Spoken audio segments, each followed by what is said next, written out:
Hi friends అందరికీ. మేము పండగ రోజైతే ఇలా సెపరేట్‌గా అయితే పొంగిలైతే పెడతామండి.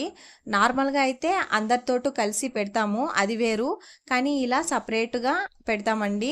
ఇది మేము ఒక్కరమే పెట్టుకొస్తామనమాట. అంటే గుడి దగ్గర. ఇది ఎవ్రీ ఇయర్ ఇలానే జరుగుతుందండి. ఇంకా పొంగిల్ పెట్టడం అయితే అయిపోతూ ఉంది. ఇంకొక సైడ్ అయితే మా హితమ్మ, చింటూ, బిట్టు, పూజ వీళ్ళంతా ఇక్కడ పూజలు చేస్తున్నారు. ఇంకా కోడిని కోయాలి కాబట్టి ఇంకా కోడికైతే పసుపు కుంకుమ పెట్టేసి అలా కోడినైతే కోసేస్తారనమాట. ఇంకింద అందరం ఇలా అయితే ఈ ఇయర్ మొక్కుబడి ఇలా చెల్లించేసాం. ఇది మొక్కుబడి ఏం కాదు కానీ ఎవ్రీ ఇయర్ ఇలా చేస్తూ వస్తున్నాం అనమాట.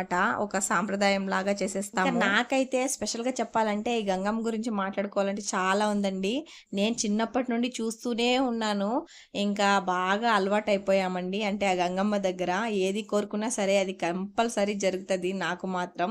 ఇంకా మేమైతే పొంగిల్ పెట్టుకొని వచ్చేసామండి. బాయ్ అందరికి.